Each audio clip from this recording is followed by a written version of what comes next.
The morning mist clung to the grounds of Windsor Castle like a grey veil, matching the somber mood that had settled over the royal residence.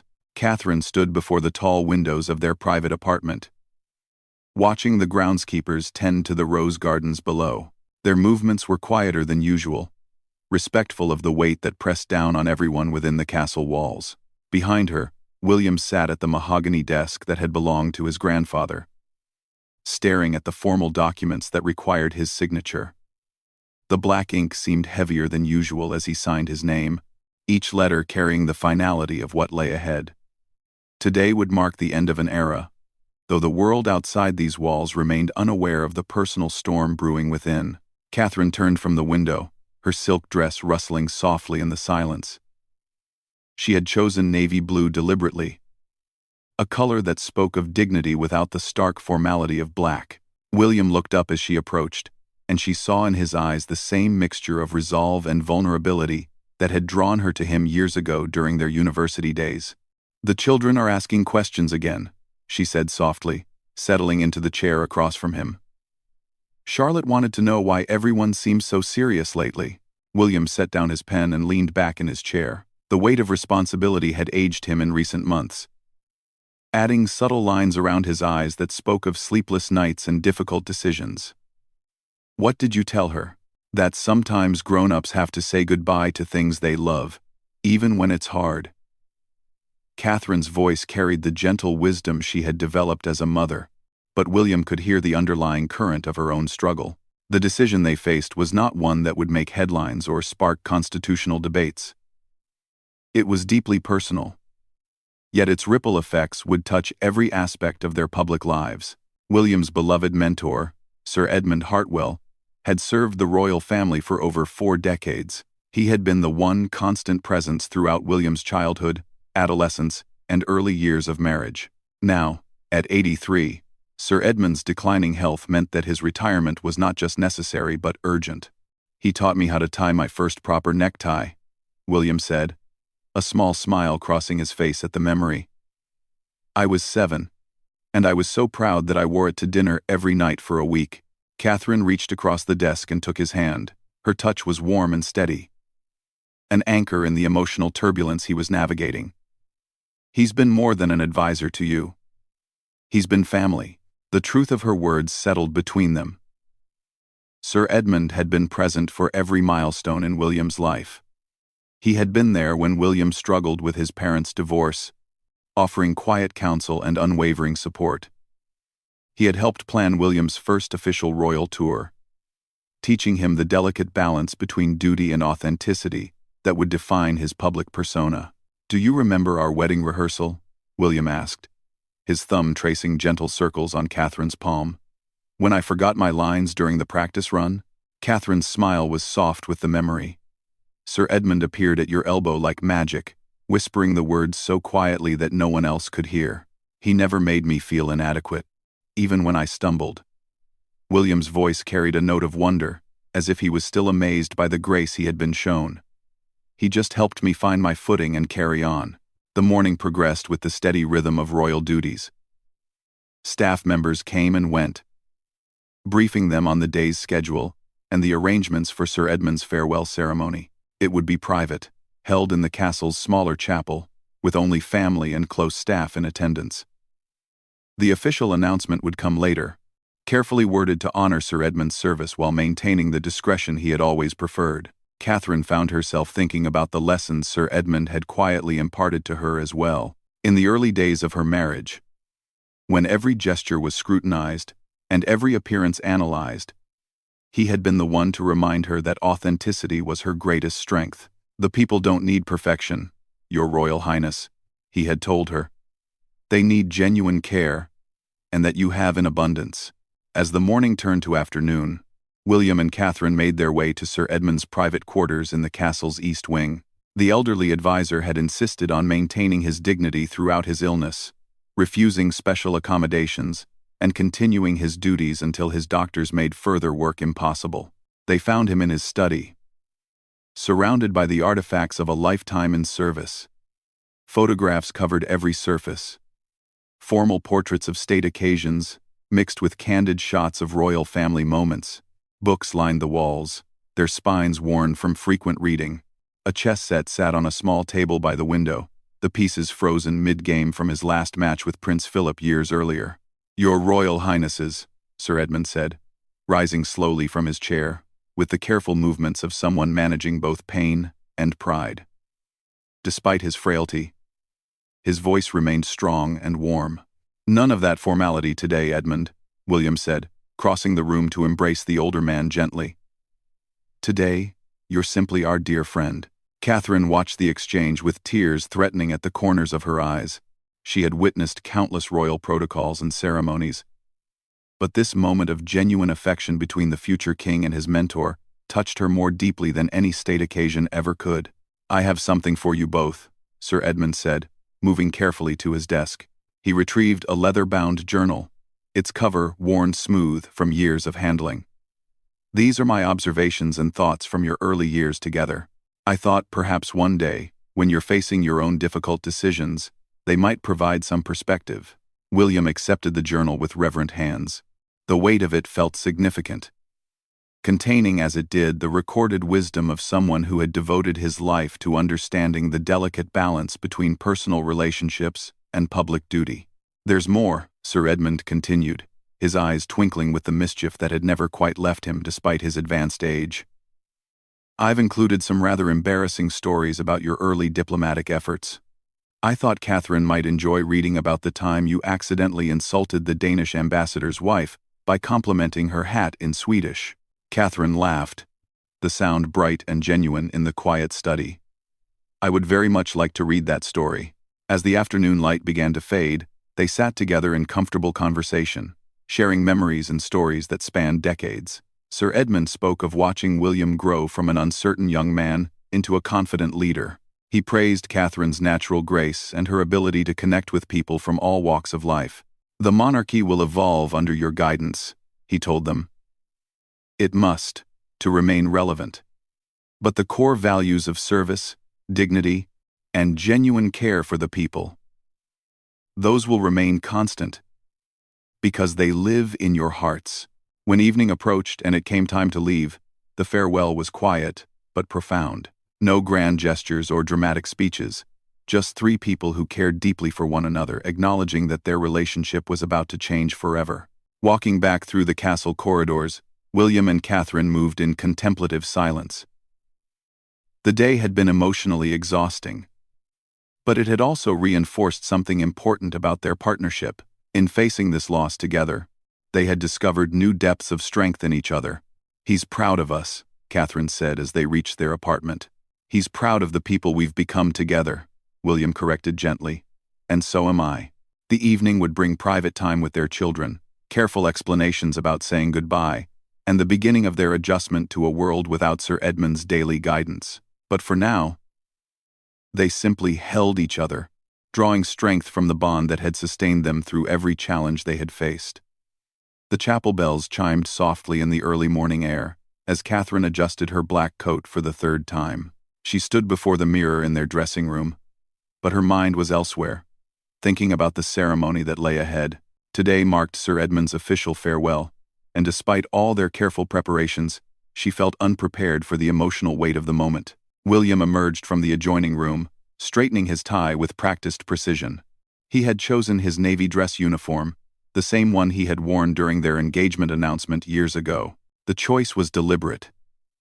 It represented hope and new beginnings, qualities he wanted to honor in Sir Edmund's departure, rather than dwelling solely on the sadness of goodbye. "The children want to attend," Catherine said, turning from the mirror to face her husband. Charlotte asked specifically if she could say goodbye to Uncle Edmund properly. William paused in his preparations. They had debated this decision for days. The ceremony would be private and dignified, but it would also be emotionally charged. Protecting their children from unnecessary sadness, while teaching them about respect and gratitude, presented a delicate balance. "George understands what's happening," William said thoughtfully, "and Charlotte has always been perceptive beyond her years. Perhaps they should have the chance to participate in something meaningful. Louis is still too young to fully comprehend, but he might feel left out if his siblings attend without him," Catherine added, her maternal instincts weighing every possibility. They decided that all three children would attend, but would sit with their nanny during the more formal portions of the service. It felt right to include them in this moment of transition, to let them witness how respect and love could coexist with sadness and change. The family made their way to St. George's Chapel, as the morning sun cast long shadows across the castle grounds. Staff members they passed offered quiet nods of acknowledgement, their faces reflecting the same mixture of respect and melancholy that had settled over the entire royal household. Inside the chapel, the atmosphere was intimate and reverent. Unlike the grand state occasions that usually filled this sacred space, today's gathering consisted of perhaps 30 people. Family members, close staff, and a few of Sir Edmund's oldest friends from outside the royal household. The absence of media and formal protocol created a sense of genuine human connection that was rare in royal ceremonies. Sir Edmund entered the chapel slowly, supported by his walking stick but moving with the dignified bearing that had characterized his entire career. He wore his formal court dress for the final time, each medal and decoration telling the story of decades devoted to service. Catherine noticed how his eyes swept the assembled group with obvious affection and gratitude. The Archbishop of Canterbury, who had officiated at William and Catherine's wedding, conducted the ceremony with gentle wisdom. His words focused not on endings, but on the continuous nature of influence and love. He spoke about how true service creates ripples that extend far beyond any single person's lifetime. Sir Edmund Hartwell has spent his life in service to others, the Archbishop said, his voice carrying clearly through the small chapel. But his greatest achievement is not found in any official record.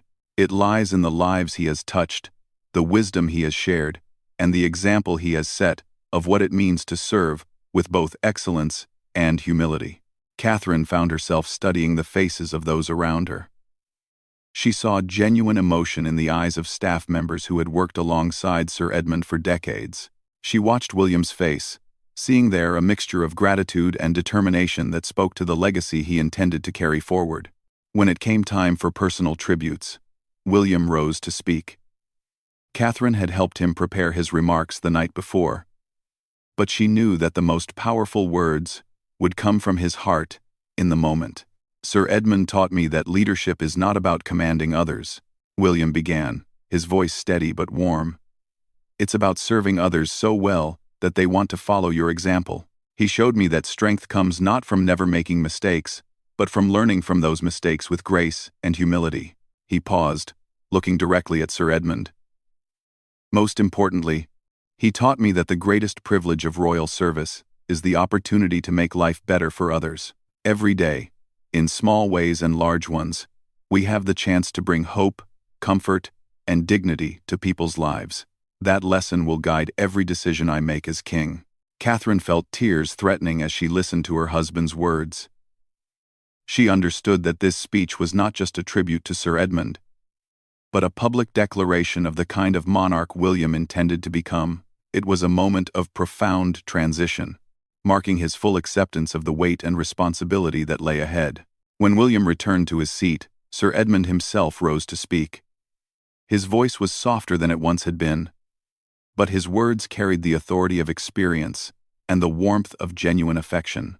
"Your Royal Highnesses, friends, colleagues," he began. "I have been privileged to witness something remarkable during my years of service. I have watched a young man grow into a leader who understands that true power lies in empowering others. I have seen a young woman bring fresh perspective and genuine warmth to an ancient institution." His eyes found William and Catherine in the front row. "But most importantly, I have watched two people build a partnership based on mutual respect, shared values, and unwavering commitment to something greater than themselves. The monarchy is in excellent hands, not because of any single person's talents, but because of the strength they find in each other." Catherine felt William's hand find hers, their fingers intertwining as they had countless times during difficult moments. The gesture was small but significant, a physical reminder of the partnership that Sir Edmund was celebrating. The ceremony continued with readings and musical selections that Sir Edmund had chosen himself. He had requested pieces that spoke of gratitude rather than grief, of continuation rather than conclusion. the chapel filled with the gentle strains of music that had accompanied royal celebrations for generations. As the formal ceremony concluded, the gathering moved to the castle's private reception rooms for a more informal farewell. Here, conversation flowed more freely, with guests sharing favorite memories and expressing their personal gratitude for Sir Edmund's influence on their lives. Catherine found herself in conversation with Mrs. Margaret Thornton, Sir Edmund's longtime assistant. The elderly woman had worked alongside him for nearly 20 years and had become something of a confidant to Catherine during her early years as a royal. "He worried about you both, you know," Mrs. Thornton confided quietly. "Not about your abilities. He never doubted those. He worried about the pressures you would face and whether you would have enough support to weather the storms." "What changed his mind?" Catherine asked, genuinely curious about this insight into Sir Edmund's thoughts. "Watching you handle your first major crisis together, Mrs. Thornton replied with a smile. "He came back from that situation and told me, they're going to be just fine. They've learned the secret of turning to each other instead of turning away. He never worried about you again after that." The afternoon gradually transitioned into early evening, with guests beginning to make their departures. The family spent a final hour with Sir Edmund in his private study, the same room where they had shared such meaningful conversation the day before. "What will you miss most?" Charlotte asked Sir Edmund, her 7-year-old directness bringing a smile to everyone's face. Sir Edmund considered the question seriously, treating it with the respect he had always shown children's curiosity. "I'll miss watching you and your brothers grow up," he answered honestly. "I'll miss seeing what wonderful adults you become and what good you do in the world." "Will you still visit us?" George asked, his 9-year-old understanding grappling with the reality of this transition. "I'll visit when I can," Sir Edmund promised. "And you can visit me too. I'm not going far, just to a quieter place where I can rest and read and remember all the wonderful times we've shared." As they prepared to leave Sir Edmund's study for the final time in their official capacities, William turned back to the man who had shaped so much of his understanding of duty and service. "Thank you," he said simply, "for everything." Sir Edmund's response was equally simple but profound. "Thank you for letting me be part of something larger than myself." "Thank you." And this house of all in the purse. Walking back through the castle corridors as evening settled over Windsor, William and Catherine moved with a different energy than they had that morning. The sadness remained, but it was now tempered with a sense of completion and gratitude. They had honored someone who deserved honoring, and in doing so, they had clarified their own commitment to the values he represented. 3 weeks after the farewell ceremony, Catherine stood in what had once been Sir Edmund's office, now empty except for the afternoon sunlight streaming through tall windows. The space felt different without his presence. Larger somehow, but also strangely hollow. William had asked her to help decide how the room should be repurposed, but she found herself reluctant to change anything too quickly. The past weeks had brought unexpected adjustments. William had thrown himself into his royal duties with renewed intensity, as if honoring Sir Edmund's legacy through sheer dedication. Catherine watched him during their morning briefings, noting how he approached each decision with the thoughtful deliberation that his mentor had always demonstrated. But she also sensed an underlying uncertainty, the natural consequence of losing such a trusted advisor. "The children keep asking when Uncle Edmund will come back," Catherine mentioned to William as they walked through the castle gardens after breakfast. The roses were in full bloom now, their vibrant colors a sharp contrast to the subdued mood that had characterized recent weeks. William paused beside the memorial fountain that honored his grandmother's favorite dogs. "What do you tell them?" "The truth, adapted for their understanding. That people we love sometimes move to different chapters of their lives, but the love remains constant." Catherine picked a fallen rose petal from the path and twirled it between her fingers. "Charlotte asked yesterday if we could write Uncle Edmund a letter." "That's not a terrible idea," William said, considering the suggestion. "It might help them process the transition while keeping that connection alive." They had received several updates about Sir Edmund settling into his retirement cottage in the Cotswolds. The reports were encouraging. He was comfortable, his health had stabilized somewhat, and he was enjoying the freedom to read and garden without the pressures of daily royal schedules. But Catherine knew that William struggled with not being able to consult him on the numerous decisions that arose each day. The morning brought news that tested William's growing independence, in a way neither of them had anticipated. The Prime Minister's office had requested an urgent meeting regarding a developing international situation that required careful royal consideration. In the past, William would have immediately sought Sir Edmund's counsel before such meetings. Now, he would need to navigate the complex diplomatic waters on his own. Catherine found William in his study an hour before the meeting, reviewing briefing documents with intense concentration. She could see the tension in his shoulders and recognized the signs of the overthinking that sometimes plagued him during particularly challenging moments. "You know what to do," she said quietly, settling into the chair across from his desk. The same chair she had occupied during their conversation about Sir Edmund's departure weeks earlier. "Do I?" William looked up from the documents, his uncertainty evident despite his efforts to project confidence. "Edmund always helped me see the angles I missed, the implications I hadn't considered." Catherine reached across the desk and took his hand, just as she had that morning weeks ago. "Then use the framework he taught you. What would serve the greater good? What approach would maintain Britain's integrity while respecting our international relationships?